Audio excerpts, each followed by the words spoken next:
tubalamusizza abeeyo abaami n'abakyala abavubuka n'abatennyo. Gano ge mawulire gaffe ku ngoma nga gakusomerwa Survivor ne Ladies Like Tuula, Kalira, Wuliriza, Nyumirwa amawulire.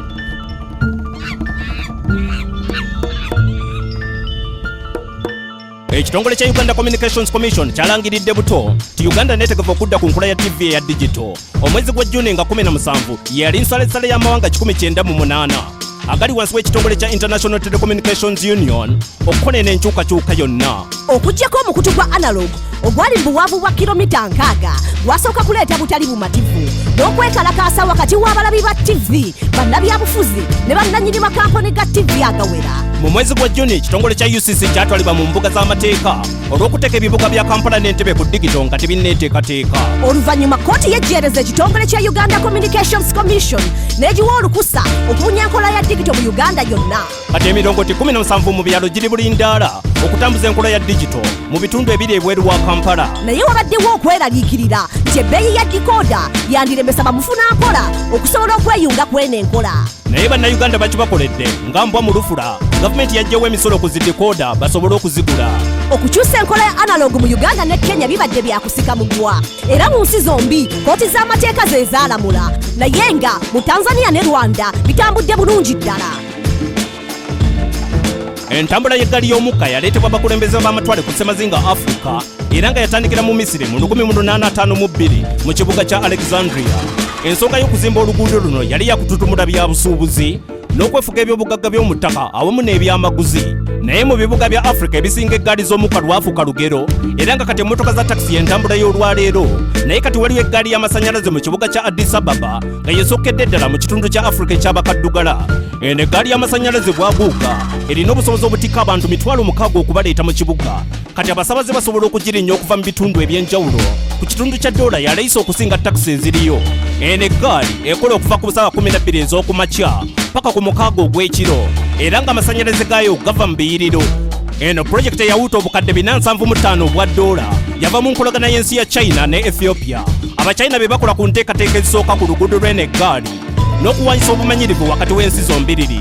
Bagenda okugatta oluguudo lw'eggaali eno ku luguudo lw'eggaali y'omukka oluliwo era nga lusuubira okuba nga lwa kilomita 50 mu mwaka gwa 2025. Eno eggaali y'amasannyalaze ekyusizza engeri abasabaze gye bajja mu kibuga wakati era nga gye bujja yakutuusa mu nsi za Sudan, Gabon ne Djibouti. Omuziki gw'okutontoma gufuuse ogw'omulamwa mu nsangi zino. Omusasi waffe Jesentino kaatuwa ebisingako. Angola ekula ku sipiidi ya kika kya waggulu. Balina petroli, uranium, diamond ne zaabu gye bakomye okufunamu ddembe lya mwoyo wa demokrasiya akendedde. Ekintu ekisindiikiriza raapa ne Silver Berayo enzaalo ya Angola okufuuka eddoboozi ly'eggwanga yali yeetamiddwa kwe kusalawo okuwandiika obutali bumativu ekyamuzaalira nnabe. Abantu 14 abaali beemulugunya naye baasibwa okumala sabbiiti 3 awatali kweyimirirwa. Okumala sabbiiti 2 baagaana okubaako ke balya nga kye basaba kubatwala mu kkooti. Baavunaanibwa okwekalakaasiza ku mukulembeze naye nga bo baali basaba bwenkanya mu kugabana eby'obugagga okuva ku mukulembeze asinga obugagga mu Afirika. Newankubadde ensako erimu obuwumbi 2 obwa dola bagamba eddembe ly'okweyogerera lirinnyiddwa okubakuumira mu kutya ye kanaaluzaala. Oluwanko wakati w'abagagga n'abaavu lukyolo lunene nnyo ewaabwe demokrasiya afuuse lugero nga n'abagagga ebisumuluzo by'enkulaakulana 205. Abawakanya 15 baagala buli omu abawagire okutuusa Angola ku birungi ng'era baagala entegeka n'obufuzi obulungi.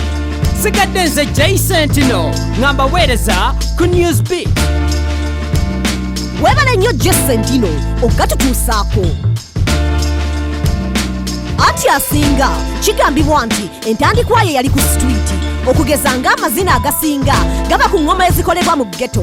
Kapowera, tango ne break dance byonna biva eno. Mu mbeera eteeyagaze watali nsimbi eno y'engeri yokka ey'okwewala ebikolobero. Obukodyo obw'enjawulo bufuuka emisono era kyekimu ku kiri wano ku butaka. Ba break dancers bongeddemu ebisoko. Waliwo ekivvulu ekimanyiddwa okubaamu ebinnonogo. Breakfast jam ly'erinnya lyakyo. Kino ekivvulu kibaayo buli mwaka. Ba big boy ne ba big girl olwo ne bajaganya. Saturday ne Sunday kino ekivvulu kijja kubaayo ku YMCA ewandegeya. Kyakutokotanga si kisaanikire okuva ku ssaawa 9 ez'emisana paka ku ssaawa 1 ez'akawungeezi. zijja kuba nnaku za mwezi 21 n'22 mu guno omwezi gwennyini ogwa Museenene. Kino ekivulu Mavulu kyakubako kafulu w'amazina okuva mu Rocksteady Crew amanyiddwa nga Crazy Legs ewamu ne bakafulu baakuno abamanyiddwa nga ba Bouncing Cats nga kwotadde DJ Snaf okuva mu Zulu Nation ba break dancers okwetoloola eggwanga ewamu n'abakonga abazina ng'enje. Jangu onyumirwe break beats weerabireko amanyi ga street n'ebikolebwako. Breakfast Jam ereese omuliro n'ebinnonogo keberako ku Facebook yaabwe okumanya ebisingawo. Twesisinkanayo. Ago ge gabadde amawulire gaffe ku ngoma n'olulala tuula olindirira amawulire amalala ag'okya. Sigadde nze Survivor ne Ladies Like tuula kalira wuliriza goberera okuva mu studio paka ku street ge mawulire. Goberera engoma, goberera engoma, goberera engoma. Goberera engoma.